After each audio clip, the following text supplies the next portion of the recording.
au-delà de tout, une société, un monde qui s'écroule, qu'est-ce qu'on va faire si on n'est pas soutenu par cet élan de la beauté, de la beauté entre nous déjà? Comment est-ce qu'une civilisation, comment est-ce que l'humanité peut vivre sans beauté, sans art? Je dirais que le concept de l'art est quelque chose pour moi de dépassé, de mitringard, quoi. Puis c'est l'heure de se poser, même peut-être tard, mais il n'est jamais trop tard, on va dire, c'est l'heure de se poser les vraies questions esthétiques. Quelles sont ces vraies questions? Je sais très bien que tout ça, quand on parle d'un tableau, quand on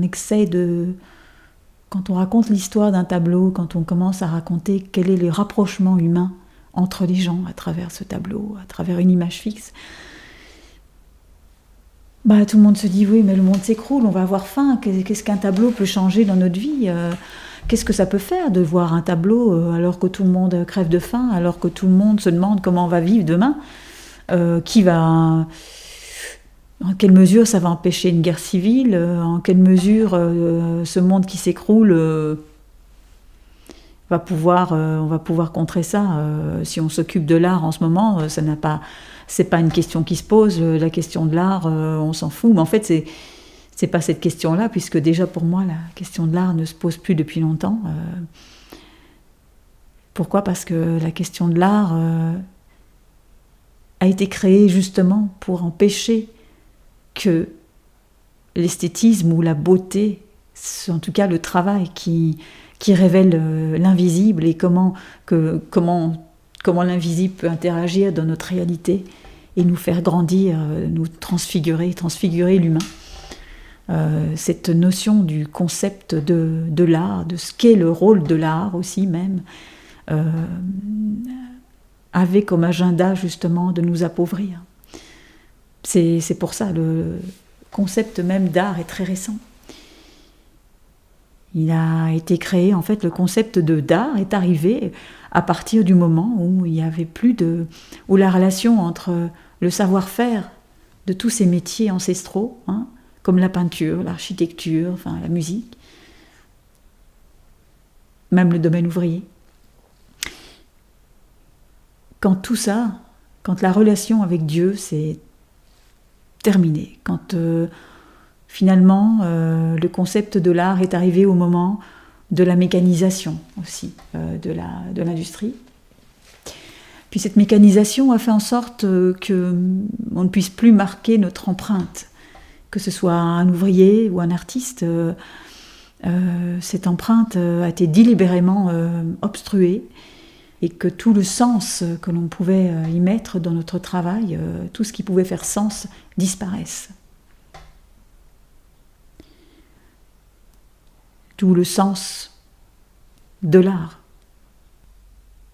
Et je comprends que quand on parle d'art, les gens ne soient plus intéressés, je le comprends très bien. Puisque moi-même, j'ai renié cet aspect de l'art depuis bien longtemps. Et que c'est pour ça que je suis partie sur le terrain, sur le territoire, parce que pour moi, j'ai bien compris que tous nos problèmes étaient liés à la notion de territoire. Et que ce concept d'art comme une question, qu'est-ce que ça veut dire? Qu'est-ce que l'art? Est arrivé à ce moment-là. Et c'est pour ça qu'il y avait toujours moyen, c'est pour ça qu'il fallait toujours se justifier son geste artistique. Que l'art conceptuel est arrivé. Et que tout ça n'a aucun sens. Oui, aucun sens. Ce contexte où l'art est placé comme une question, c'est-à-dire qu'est-ce que l'art, à quoi il sert, est complètement dépassé. Les gens dont c'est le métier d'être visionnaire, puis à travers la beauté de restituer cette vision, parce que c'est leur métier de voir, d'observer le monde avec grand intérêt, grande patience, et grand dévouement. Il faut explorer. Comment l'art peut servir quelque part de cache-misère aussi pour éviter de poser les vraies questions, éviter de poser les grandes questions de l'esthétisme. À quoi sert la beauté? À quoi ça sert tout ça? Ça sert de garder cette connexion avec le divin, de garder cette connexion avec le divin en créant des portes qui nous mènent vers l'invisible, que cet invisible arrive transfiguré dans la matière, dans notre réalité, et nous transforme.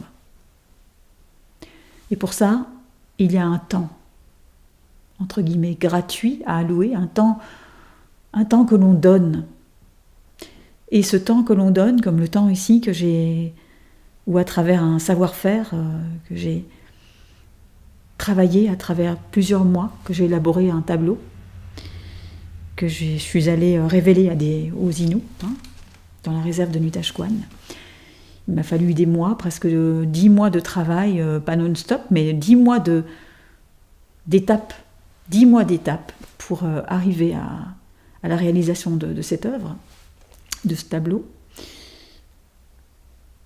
Pourquoi ? Parce que ce temps qui est alloué est la marque de l'intérêt, la marque de l'amour que l'on donne. Et c'est ça qui fait que ma vie prend du sens, que mon geste a du sens, et qui peut faire sens aussi pour les autres et pour cette famille chez qui je suis allée montrer ce tableau. Nous avons pu nous connaître à travers l'invisible. Pourquoi ? Parce qu'il y a eu beaucoup de temps. Le temps, c'est de l'amour, puis l'amour qui a été donné de part et d'autre, une fois qu'on connaît, qu'on voit ça, qu'on les connaît, on peut restituer de manière avec le cœur, on peut restituer et offrir ce temps. C'est le temps qu'il a fallu pour restituer cette vision, le temps. L'art parle de quoi ? Il parle des rapprochements des gens, de l'humanité. Qu'est-ce qui va nous sauver, on va dire ? Qu'est-ce qui va nous faire en sorte qu'on arrive à passer à travers ? Mais c'est simplement l'amour qu'on se donne, l'intérêt mutuel. Quand il y a un intérêt mutuel, tout est possible. Quand on approche le monde pour les connaître, tout est possible. Quand on apprend des choses à ses enfants. Je pense que ce qui se passe, c'est qu'en ce moment, ça fait très longtemps qu'il n'y a plus d'exploration esthétique, on n'explore plus. Il n'y a pas d'exploration réelle, ni de travail sur ces véritables questions esthétiques, parce que l'esthétique mène le monde. Quand on peut regarder autour de nous, c'est l'aspect visuel, l'aspect extérieur des choses qui nous influence. En fin de compte, il faudrait franchir ces barrières esthétiques pour faire reconnaître les choses. La question de l'art ne se pose plus, mais c'est les barrières esthétiques. Il faut franchir ces barrières-là, il faut casser ça. Il faut casser toutes ces barrières qui enferment la beauté, qui nous empêchent d'avoir accès à l'invisible, et sans lequel on va droit dans le mur. Toute l'histoire de l'art telle qu'on le conçoit maintenant, et dans le sens de l'art qui se pose comme une question, on va dire, c'est carrément le rôle en fonction de Dieu. Depuis la mécanisation, donc, le rôle de l'art n'est plus associé à Dieu. Il est associé à une valeur marchande, à une valeur spéculative. Et donc le sens de l'art a complètement changé. Pour garder captif tout l'aspect de la création, pour aider à nous garder captifs de cette matrice du contrôle de la pensée. Et c'est pour ça que je suis partie sur le terrain, que j'ai décidé de défricher, de tenter de trouver autre chose, de comment faire pour franchir ces barrières esthétiques. La question, c'est ça, c'est qu'avant, ça faisait sens parce que il y avait un libre-échange. Il y avait un libre-échange entre les savoir-faire. Un libre-échange de la connaissance. Ça a émergé au moment de la Renaissance, de l'époque Renaissance. Et tous ces savoir-faire qui ont été redécouverts ont permis l'émergence d'une civilisation, l'émergence d'un renouveau.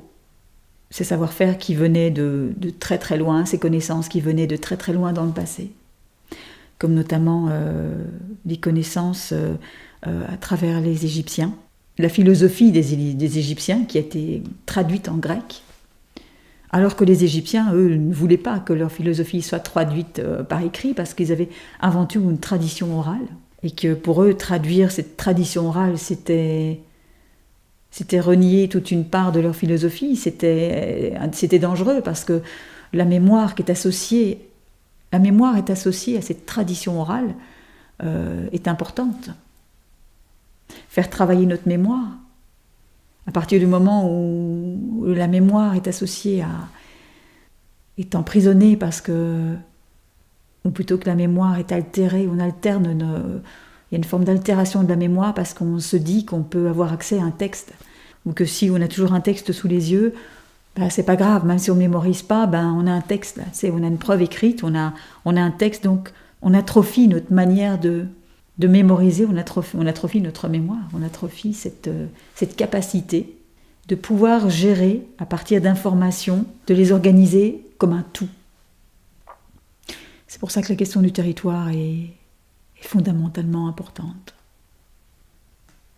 En enfermant l'art dans cette mécanisation et ainsi que tous les autres métiers, tous les savoir-faire ont été de plus en plus éradiqués, de l'absence de la présence humaine qui a créé une nouvelle forme esthétique, une nouvelle manière de vivre, de penser, qui a altéré cette notion du sens et de notre relation au sens de notre vie, au but de notre vie et au sens de notre relation aux autres. Parce qu'on est coupé de la base, on est coupé du savoir-faire, de l'importance du savoir-faire et de qu'est-ce qui faisait que le savoir-faire était lié au divin. Et donc en allant d'abord à la rencontre de l'autre, en allant vers l'inconnu et surtout vers ces vieux peuples qui ont gardé en mémoire la notion d'espace, la notion intime de la relation au territoire. Cette relation au territoire qui est l'épine dorsale des problèmes de notre monde. Qui va contrôler le territoire? Qui va contrôler les richesses de tous les territoires qui actuellement forment le BRICS, d'ailleurs, en ce moment, tous ces territoires tous ces pays qui se sont alliés. Cette notion du tout est très difficile à exprimer au jour d'aujourd'hui, puisqu'on a été tellement contrôlé à séparer toutes les choses, à tout cloisonner. L'art et la politique voilà, mais pourtant l'art et la politique sont complètement liés. La politique, l'art et l'humain. Il n'y a pas de société heureuse sans art, sans beauté, sans raffinement. L'art, c'est le raffinement. Les besoins primaires aussi, c'est quoi? C'est solliciter notre intellect, notre intelligence, notre esprit, notre inventivité, notre besoin de se renouveler, de faire sens, de faire du sens. Que notre vie ait du sens. C'est un geste, comme à la tradition de la peinture à l'huile, c'est le temps que l'on donne, qu'on observe, pendant qu'on observe, et le temps qu'on passe pour peindre, couche après couche, ces multitudes de couches les unes sur les autres, c'est un temps, on va dire, somptuaire. Cet aspect somptuaire de cette méthode liée à Dieu, en fait, un temps pour Dieu, un temps pour le sacré. Ce geste somptuaire, finalement, c'est ça qui fait du sens. On va dire le temps que l'on donne, on va dire en apparence pour rien, mais en fait c'est le temps que l'on donne pour avoir accès à l'invisible. cette connexion avec le divin, le sacré. Ce qui me lie aux autochtones, c'est le temps somptuaire à les peindre, à peindre leurs portraits, à peindre cette situation qui nous a marquées toutes au moment des élections de Nutashquan, ce temps somptuaire qui est offert en relation au divin, mais aux autochtones, aux gens que j'aime, c'est ça qui donne du sens à ma vie, mais qui donne du sens à notre relation aussi. C'est ça qui marque le fait qu'on puisse exister et non pas juste subsister. C'est pas juste de la survie, là. Est-ce qu'on peut exister déjà ? C'est ça qui permet de contrer cette méconnaissance aussi des peuples. Comment est-ce qu'on peut contrer cette méconnaissance des peuples sans une telle approche ? C'est impossible. C'est pas avec cette histoire d'art contemporain qu'on va pouvoir le faire. Cette machination nous a détruits et a détruit le sens de notre existence, a altéré la marque de notre existence. Et c'est ce temps somptuaire que l'on doit redéfinir. Ce temps somptuaire, c'est ça on doit revenir à ce temps-là, le temps pour rien, comme on dit. Donner, mais c'est pas pour rien, c'est le temps qui est offert, le temps que c'est de l'amour que l'on donne, le temps que l'on passe. C'est pour ça que j'ai réalisé dans la matière, sur le territoire, cette notion, cette appartenance au territoire, ou ces choses qui doivent se passer sur le territoire et qui lui donnent de la valeur, et qui donnent de la valeur à nos interactions interethniques, ce temps qui est offert, que l'on s'offre mutuellement, qui est la marque de notre existence, qui est la marque, ce temps somptuaire, c'est de ça qui nous manque. C'est là-dessus qu'il faut travailler dans l'avenir, c'est là-dessus. Regardez toutes les civilisations, toutes les réalisations les plus belles les unes que les autres qui ont été faites dans les temps passés. Pourquoi ? Parce que le temps avait de la valeur. Plus ça prenait de temps, plus le temps était long de réalisation, plus le travail avait de la valeur. C'est parce que justement, ce temps somptuaire, relié à Dieu, relié au sacré, faisait en sorte que l'œuvre, surtout, nous installe dans l'histoire, nous donne une place d'acteur, on devient acteur dans l'histoire. Là, nous ne sommes plus des acteurs dans l'histoire, nous sommes juste comme des numéros, on doit tous faire la même chose, on doit tous passer par les mêmes protocoles pour avoir des subventions pour créer, puis on ose encore utiliser ce mot de création. Il n'y a pas de création comme ça, là, impossible. Hein. La question de l'art, donc, ne se pose pas, elle ne se pose plus, c'est fini, là, il ne faut plus se poser cette question-là. Là. Il faut juste se poser d'autres questions. Il est l'heure de se poser la question, à quoi sert ce temps alors ? Pourquoi les anciens utilisaient autant de temps dans les procédés ? Pourquoi l'initiation était si importante ? Pourquoi on parlait de procédés initiatiques ? Pourquoi il y a un genre de regain, un peu, plus ou moins, pour l'alchimie ? J'entends beaucoup, de plus en plus autour de moi, des gens qui me parlent d'alchimie, mais l'ont-ils vraiment compris ? L'ont-ils vraiment pratiqué ? Parce que parler d'alchimie, c'est une chose, mais sans pratiquer, on ne peut pas en parler. C'est pas possible. L'alchimie se fait à l'intérieur d'une pratique. Le savoir-faire, la pratique avec les mains sont importantes. Comme les mains des ouvriers. Quand on se promène en Europe, si vous avez la chance d'y aller, eh bien, vous verrez que souvent, dans les poignées de porte, il y a souvent des mains. Hein. Tout comme dans les cimetières, il y a souvent des mains qui sont installées. Parce que justement, ça rappelle, c'est souvent au Moyen-Âge qu'on utilisait mais même avant, les mains sont importantes. Elles nous rappellent que tout passe à travers notre manière d'appréhender la matière, de la transformer. D'abord avec nos mains. Et notre cœur, parce que les mains et le cœur et l'esprit et la matière sont liés. Le chemin initiatique commence par là. Appréhender la matière. Renaître de ses cendres. L'œuvre noire est donc la première étape à franchir, c'est-à-dire renaître de ses cendres, travailler l'œuvre noire, se dépouiller, muer comme un serpent. Ça prend du courage de le faire, mais pour ça, il faut d'abord aller vers l'inconnu, sortir de soi-même, aller vers les autres, donner ce fameux temps somptuaire, ce fameux temps qui donne un sens à notre vie, qui fait sens, qui fait que nous avons une existence et non une subsistance. Voilà pourquoi le rôle de l'art, comme une question, ne se pose pas, et est complètement désuet, est complètement ringard, dépassé, et qu'il faut se poser les vraies questions, il ne faut pas utiliser le rôle de l'art comme un cache-misère, en fait, balayons ça, puis allons sur le terrain, essayons d'aller à la rencontre de l'autre, passons du temps. Il faut observer, prendre le temps de regarder autour de soi. Il y a cette histoire du phoque, du chasseur de phoques, qui travaille sa lance, le manche de son harpon. Puis, il sculpte le manche de son harpon, puis à sa manière, dans cette manière de sculpter ce manche, c'est pas qu'il a envie que son manche soit beau, ni qu'il passe du temps, on va dire, presque pour rien, quoi.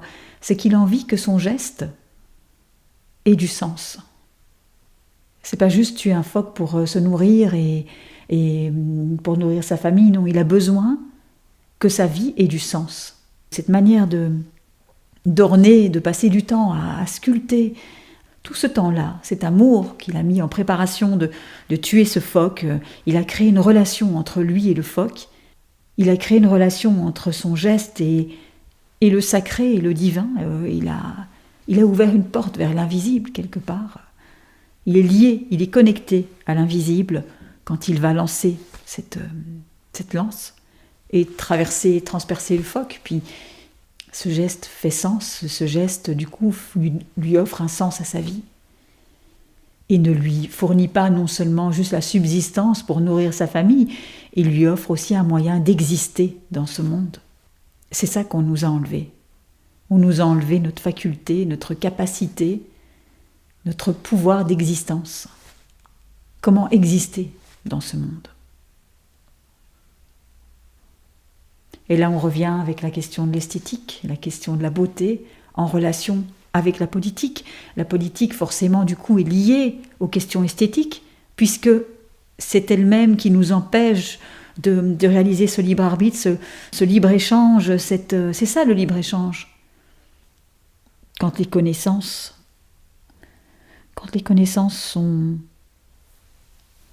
sont cachées, restent cachées. L'estime de soi. On a besoin de retrouver l'estime de soi, notre amour-propre, l'amour de nous-mêmes, l'amour des autres, cette fierté. Nous sommes tous blessés dans notre narcissisme, quelque part. Puis, on a tous besoin d'une dose de narcissisme, c'est vital, ça. C'est un minimum d'estime de soi qu'on doit avoir. Cet ego est nécessaire aussi. On est toujours là. Maintenant, c'est la mode. On dit, oui, il faut supprimer notre ego. Mais en fait, je crois qu'on l'a complètement éradiqué. Là. Plus personne n'a d'ego. Là, c'est fini. Là. On a tout cet aspect du narcissique. Et donc, c'est quoi? C'est ça la trace du savoir-faire. C'est vital, ça. On peut pas enlever cet aspect-là de nous, cet aspect narcissique de nous-mêmes, qui est nécessaire pour qu'on puisse laisser une trace derrière nous, avoir le désir de laisser une trace. Disons qu'il faut un minimum de narcissisme et un minimum d'ego. En ce moment, beaucoup de gens disent, voilà, maintenant, on n'est plus dans l'ego, c'est fini, tout ça. Mais c'est ce qu'ils ont voulu, c'est ce qu'ils ont vraiment tenté avec cette mécanisation, toute cette industrialisation, de cette rapidité du mouvement, cette altération du lien, de cette connexion entre le ciel et la terre, tout ça était là pour tuer cet ego, ce narcissisme minimal, nécessaire pour faire émerger ces savoir-faire qui prennent énormément de temps à acquérir. Pourquoi? Parce qu'ils sont liés au divin, justement, il faut le temps. La désindividualisation de l'être humain, c'est la mort de Dieu, finalement. Et c'est là que l'artiste naît. C'est là que le terme artiste va naître. C'est quand l'humain est désindividualisé. Cette mort de Dieu liée au déploiement de l'industrie, voilà. On crée les artistes. Ces artistes qu'on a flanqués dans des musées, ces artistes qu'on a mis à l'intérieur de galeries, toutes ces fabrications en série aussi. Même des objets à aimer. Donc ça c'est très fort, ça veut dire que les objets que l'on doit aimer sont fabriqués en série. C'est fort ça. Est-ce que ça ne détruit pas quelque chose? Est-ce que ça ne détruit pas une part de nous-mêmes quand on a tous le même poster dans nos chambres? Donc je peux comprendre que l'art, maintenant, quand on me veut montrer un tableau, quand là maintenant moi je m'en vais sur les territoires pour révéler une peinture, on ne peut pas comprendre à quoi ça sert, puisque tout a été tellement désincarné, on a coupé ce lien avec Dieu. Tout ce que l'on aime et tout ce que l'on trouve beau est fabriqué en série. Donc quand on fabrique quelque chose avec amour à l'intérieur d'un savoir-faire, qui est lié à une racine alchimique très profonde et en même temps matérialisée sur le territoire, je peux comprendre que c'est difficile à accepter, que c'est difficile à concevoir, mais pourtant, c'est là que se posent les véritables questions esthétiques et les enjeux politiques liés au territoire, comment on va faire? Comment on va faire quand tout va arriver, puis que les autochtones vont se retrouver seuls, exilés dans dans leurs réserves, parce qu'en ce moment, ils sont laissés pour compte. Comment est-ce qu'on va faire? Aujourd'hui, la question du territoire ne se pose même plus. Je veux dire, on a compris que c'est central, depuis longtemps, de créer des tensions ethniques, de faire passer l'homme blanc, ou en tout cas les Occidentaux, pour la pire race jamais qui a existé sur Terre, la race à blâmer, à détruire. Puis ça marche, ça fonctionne très bien, ça fonctionne à merveille, en créant ces tensions ethniques. Mais en même temps, tous ces autochtones, tous ces peuples anciens, malheureusement, quelque part, les peuples blancs occidentaux sont très anciens aussi, mis à part ça. Donc tout cet aspect de la fabrication d'objets réalisés en série, que l'on a appris à aimer, font partie du problème eux aussi, parce que on a appris à aimer cette nouvelle forme esthétique, cette sorte de beauté-là. Et donc, on a désappris à apprécier le raffinement. On se sent uni dans le fait d'acquérir la même chose, le même objet, la même nourriture. On se rassure en aimant, en étant proche de cette notion d'esthétique qu'ils ont transformée, c'est-à-dire purement laïque, avec une fonction pécuniaire, liée absolument à la fonction pécuniaire, à la relation à l'argent, à l'avoir, à l'obtention d'une esthétique qui nous valorise et qui exprime une nouvelle manière d'exister dans ce monde. On existe à travers quoi? À travers Nike, à travers une marque de chaussures, qui crée une forme d'appartenance et qui donne un sens à notre vie. Cette responsabilité-là, quelque part, on l'a, mais surtout les artistes ont cette responsabilité de renouveler cette question, de se poser les véritables questions esthétiques, de se poser cette question radicale. On a des besoins beaucoup plus grands que juste les besoins qu'on veuille bien nous faire croire, là, que la mécanisation de l'industrie, toute cette appartenance à cette mécanisation de la vie et de tous les savoir-faire, de la mécanisation de notre existence et de notre manière de penser, a complètement altéré ce lien entre Dieu et l'homme. Ce contact avec le divin se fait à travers la matière et tous les savoir-faire ont été créés à cet effet. Toute forme de chemin initiatique a été créée à cet effet pour nous amener à comprendre cette relation entre l'homme et le divin, cette relation qui nous pousse à nous dépasser, à dépasser nos limites, à reprendre conscience de notre leadership et à l'exercer sur le terrain ainsi que sur le territoire. Que tous ces savoir-faire, tous ces savoirs secrets, finalement, sont une des réponses à justement ce passage, ces passerelles qui nous manquent pour passer d'un monde à un autre. Et que ces apprentissages, c'est important aussi de les apprendre, de les inculquer à notre descendance, à nos enfants, ou les enfants qui nous entourent, les jeunes qui nous entourent, afin qu'ils soient armés pour reconstruire le monde. Parce qu'ils ont réussi à prendre contrôle de notre mental, à prendre en grande partie une contrôle de nous-mêmes, à travers des aspects esthétiques, à travers un aspect de la forme. Hein. Tout est une question de forme. Hein. Donc c'est pour ça que l'aspect de l'esthétique est super important, puis que la relation entre la politique et l'esthétique est indissociable, surtout maintenant. La politique et les questions esthétiques doivent être travaillées en même temps. C'est pour ça que la politique et l'art sont indissociables. L'art, en fait, le concept d'art, c'est quand il est censé se substituer à Dieu. Donc la mort de Dieu crée l'art. Donc l'art est devenu le substitut du religieux, finalement. C'est quelque chose qui a commencé surtout à partir du XVIIe siècle, depuis le siècle des Lumières. D'ailleurs, pour ceux qui ont déjà visité la Grande Place de Bruxelles, c'est une place d'alchimie. Puis sur cette place, comme dans d'autres sites d'ailleurs, les gens qui possédaient ces savoir-faire dans toutes ces disciplines d'art, dans toutes ces disciplines, on va dire, qui exerçaient quelque chose, un métier, un savoir-faire, donc un métier,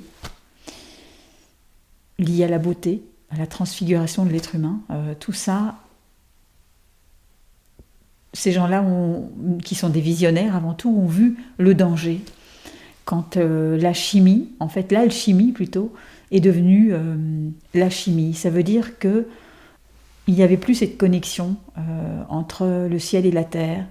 La matière, on ne considérait plus la matière comme étant vivante et quelque chose que l'on doit respecter et collaborer avec elle. Il n'y avait plus que l'aspect scientifique de la chimie elle-même. Et donc, quand l'alchimie a fait place à la chimie, c'est là que les alchimistes de l'époque ont dénoncé, ils ont laissé des signes. En 1695, la Grande Place de Bruxelles fut incendiée en fait par le roi de France Louis XIV. Cette place très forte qui est très symbolique au niveau des unifications, pour unir les gens qui partaient vers Compostelle d'ailleurs. C'était un des lieux de démarrage du chemin de Compostelle. C'était donc stratégique d'éliminer de manière systématique cette grande place. Et les artisans, les artisans de l'époque, ceux qui avaient tous ces savoir-faire, les peintres, les sculpteurs, les architectes, les maçons, eh bien, se sont tous unis afin de révéler l'importance et la force du savoir-faire. Quand il est uni, quand il est sous forme d'unicité, quand tous ces savoir-faire sont unis, qu'est-ce que ça peut faire ? Et en à peine 5 ans, ils ont reconstruit la Grande Place telle qu'on peut encore l'observer aujourd'hui. Et c'est grandiose. C'est quelque chose qui vous transperce et qui vous transforme quand vous y êtes. Ils nous ont laissé des traces, ils nous ont laissé des signes. Quand ils ont vu donc que l'alchimie faisait place à la chimie, juste après cet incendie, ils se sont regroupés parce qu'ils sentaient que tout commençait à chavirer, Puis c'est une des dernières traces, une trace en tout cas d'une œuvre monumentale s'y décrit, à l'intérieur de toutes sortes de messages. C'est pour ça que contrer à la méconnaissance des peuples est important. C'est pour ça qu'exprimer aux autochtones tout ce savoir que nous avions est intimement lié aussi à cette cosmologie qu'ils ont gardée, cette notion de l'espace, de cet espace-temps aussi, juste pour exprimer qu'en fin de compte, nous avons énormément de choses en commun, que nous avons, mais que ce qui est en train de nous arriver maintenant, eh bien, ça nous rattrape tous. Et que si on ne s'unifie pas, si on ne peut pas unifier tous nos savoir-faire et nos compétences, on n'y arrivera pas. Et les compétences sont liées à quoi ? Sont liées au temps que l'on donne, au parcours initiatique, et à ne pas avoir peur de se lancer dans l'inconnu, avoir la foi. C'est une question de foi. Aujourd'hui, nous vivons dans une industrie culturelle. Le capitalisme va s'approprier en fait la question du beau, va créer donc à la fin du 19e siècle et surtout à partir de l'Amérique aussi, en Amérique c'est surtout là que ça va commencer, l'industrie culturelle, l'industrie va être culturelle on va dire, le capitalisme va s'approprier la question du beau. Ils se disent, voilà, c'est nous qui allons vous dire ce qui est beau, qui allons produire du beau, finalement. Et donc, c'est pour ça que les notions esthétiques que l'on connaît sont complètement galvaudées, on ne sait plus ce qu'est le beau. En fait, on sait ce qu'ils ont voulu nous apprendre à travers cette industrie culturelle. Et c'est pour ça qu'aujourd'hui, quand je réalise un tableau qui est réalisé à travers ce savoir-faire ancestral, mais placé aujourd'hui, face aux problèmes d'aujourd'hui, sur le territoire des autochtones, en guise d'emblème d'union, en guise d'emblème d'unification, ou en tout cas de partage, des connaissances, et de révéler à quel point nous avons des choses en commun, que nous ne sommes pas si loin des uns des autres, que les tensions ethniques sont réellement orchestrées afin de nous séparer et de faire en sorte qu'ils puissent infiltrer toutes les sphères de la société, qu'ils puissent infiltrer à tel point qu'on ne puisse plus exercer un quelconque leadership.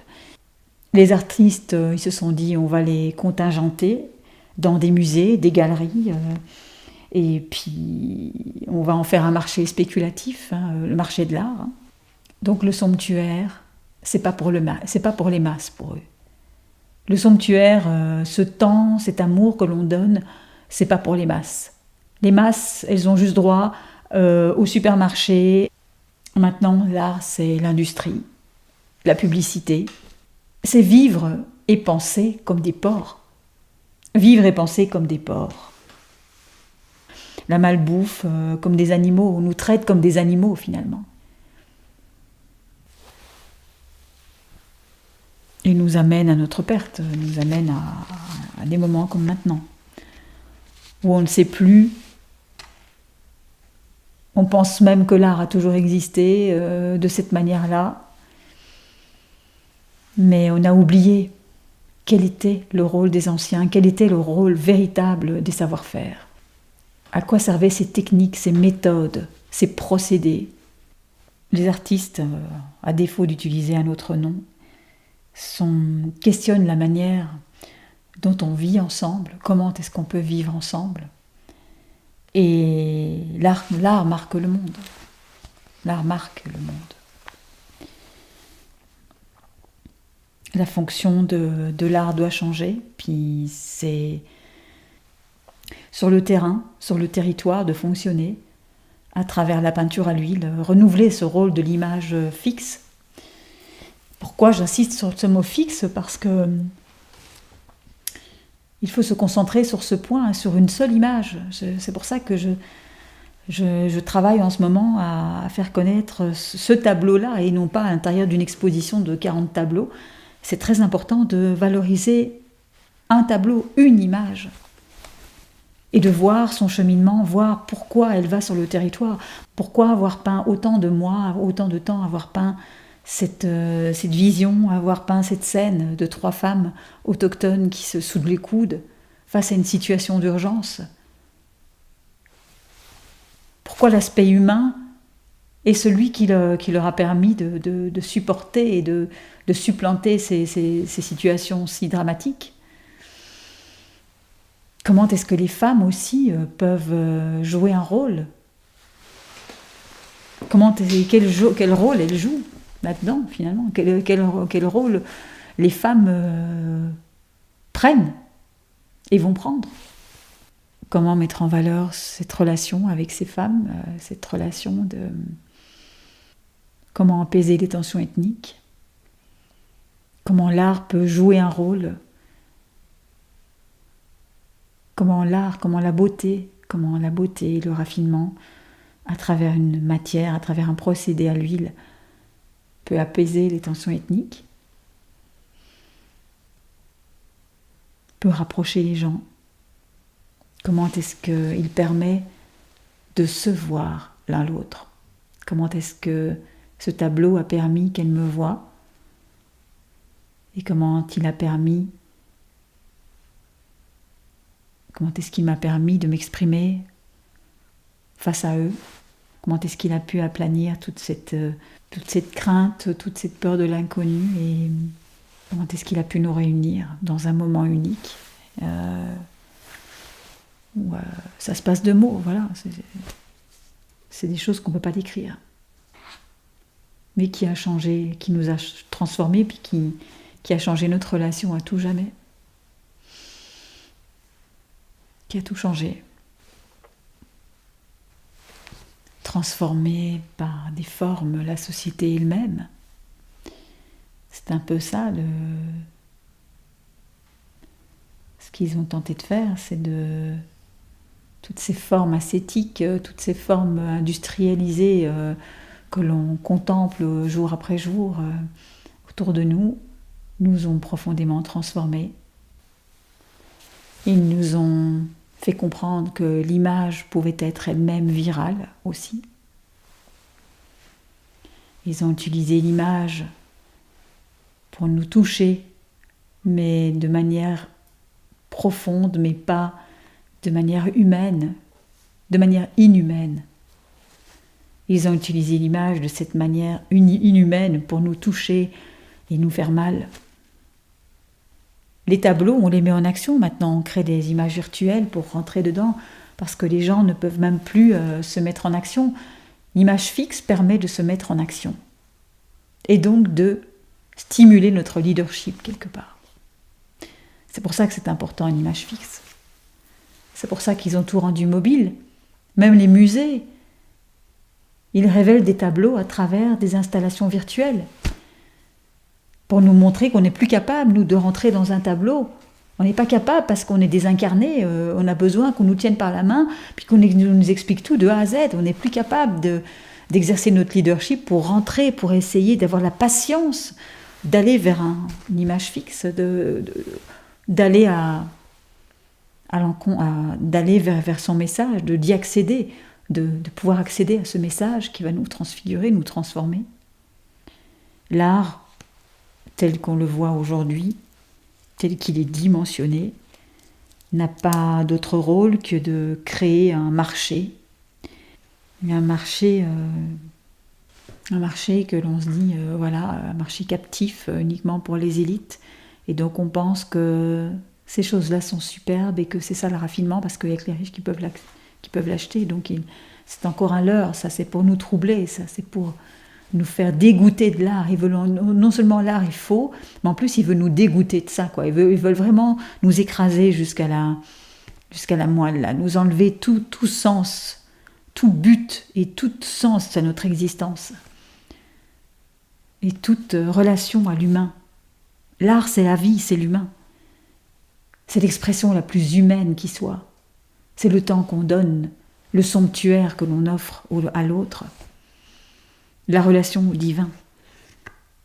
Et en nous faisant croire que l'art aujourd'hui, qu'ils ont créé de toutes pièces, leur appartient à eux seuls, en disant que le somptuaire, c'est juste pour eux, c'est juste pour les élites.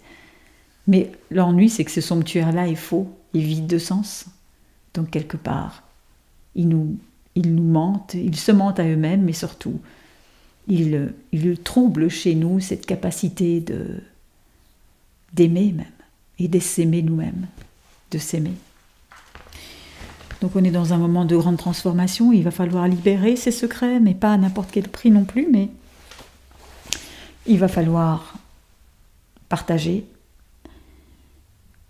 créer ce libre-échange pour nous apporter cet équilibre au niveau des connaissances qui ancestralement étaient dédiées à tous, et non seulement à une seule faction.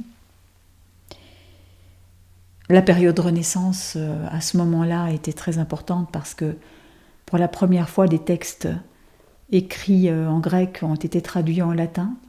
Ces textes grecs qui provenaient, dont certains provenaient de textes que Hermès avait écrits contre la volonté des Égyptiens. Donc, il a écrit la philosophie des Égyptiens en grec, contre leur volonté, et la philosophie et des secrets aussi, des secrets de métier.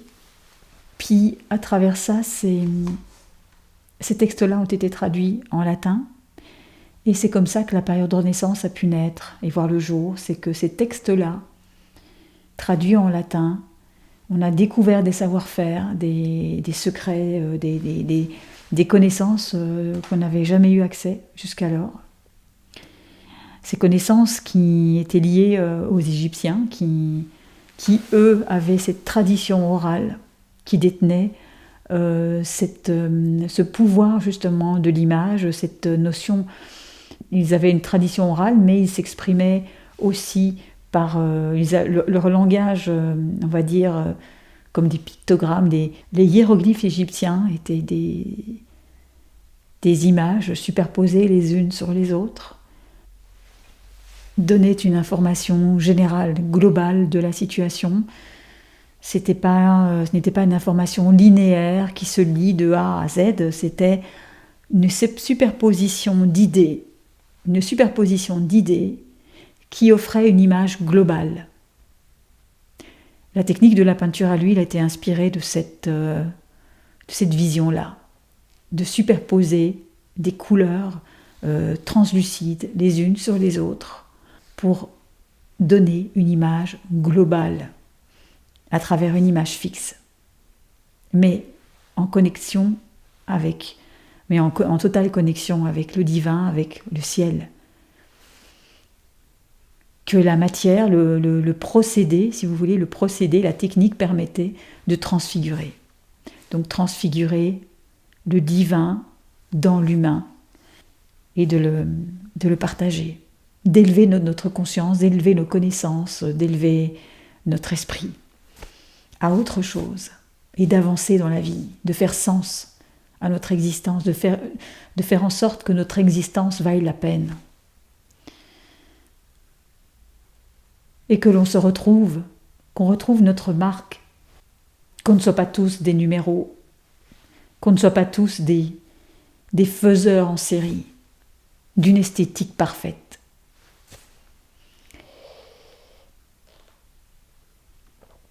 Et c'est pour ça que la période Renaissance a été un moment de fulgurance esthétique, de beauté, parce qu'ils se sont réappropriés ces savoir-faire, ils ont approfondi des techniques. Donc la peinture à l'huile est née à ce moment-là, même un petit peu avant la Renaissance, parce qu'ils avaient eu accès donc à ces textes, même avant. Ils avaient eu des fuites aussi, évidemment.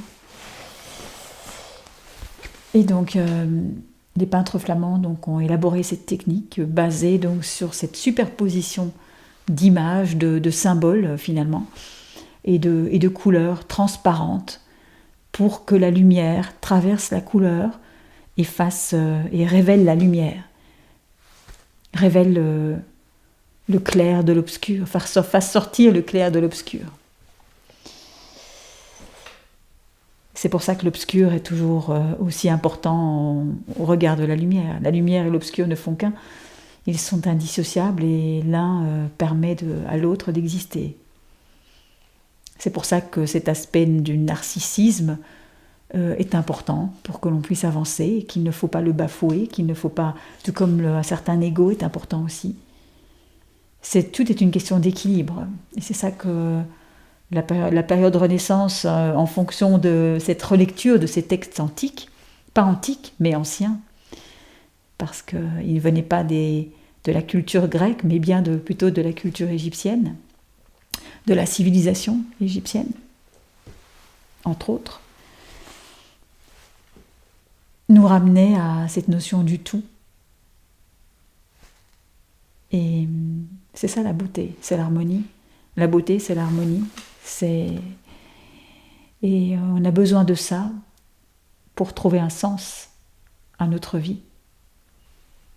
Et c'est ça le rôle de l'art, c'est de donner un sens, de donner du sens, et surtout de créer un libre-échange, un échange libre entre les peuples, entre les gens, entre le monde, un échange libre entre nous, entre les classes sociales, et c'est pour ça que l'art et la politique aujourd'hui sont liés plus que jamais, parce que il faut tout renouveler. La politique ne peut plus continuer à prétendre fonctionner par elle-même. Elle doit se lier à une nouvelle forme esthétique. Puisqu'elle a écrasé cette forme esthétique, elle a créé le rôle de l'art contemporain, etc.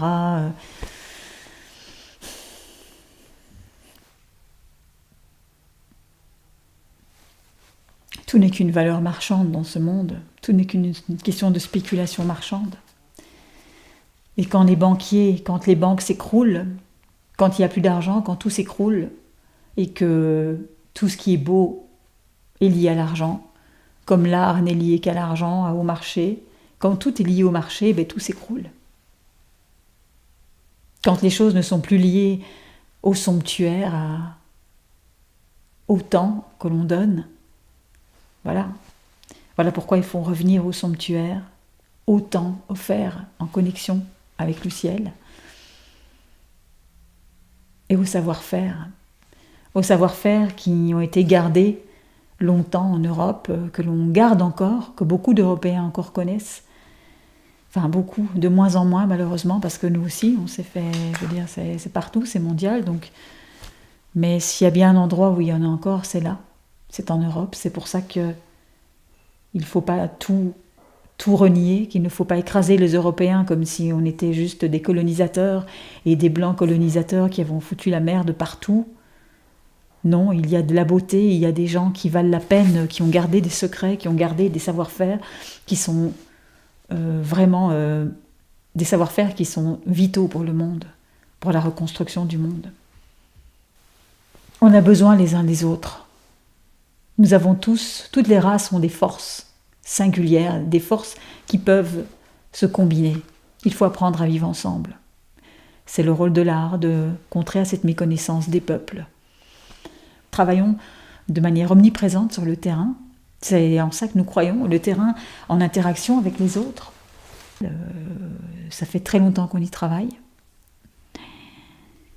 Travailler sur l'idée du potentiel humain, que le potentiel humain est la clé. De réunir nos potentialités humaines et que tous ces grands secrets soient partagés. Donc cette technique, ce procédé à l'huile qui révèle de manière intrinsèque le chemin initiatique, alchimique quelque part à parcourir pour se découvrir, aller vers son destin, se découvrir soi-même et être utile, que notre vie fasse du sens pour nous et les autres, que l'on puisse avoir une existence.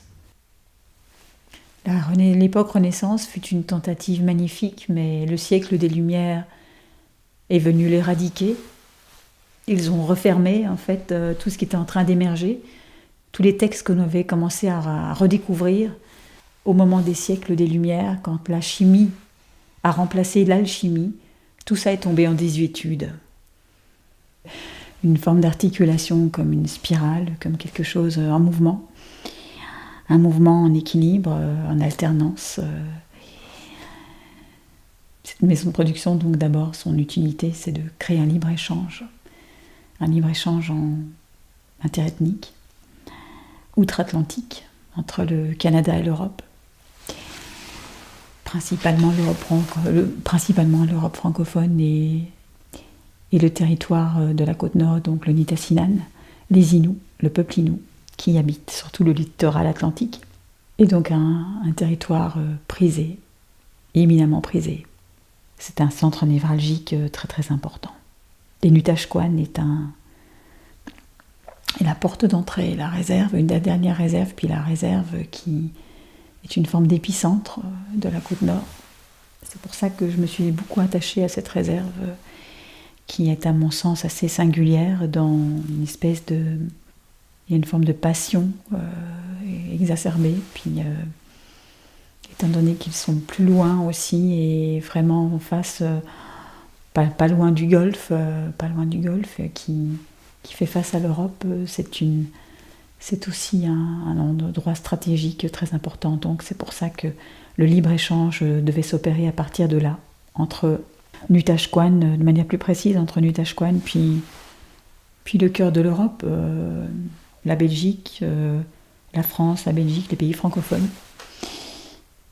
C'est sûr que l'OTAN se situe à Bruxelles, mais ce n'était pas avec de telles garanties que je pouvais élaborer des plans, mais plutôt à travers la garantie des savoir-faire qui ont perduré jusqu'à présent en Europe.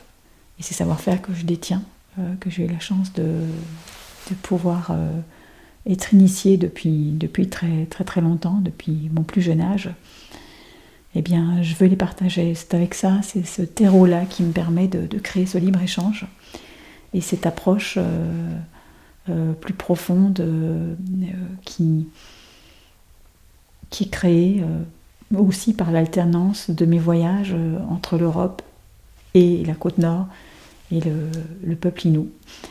Et cette mise en abîme entre nos deux peuples crée ce libre-échange possible, justement.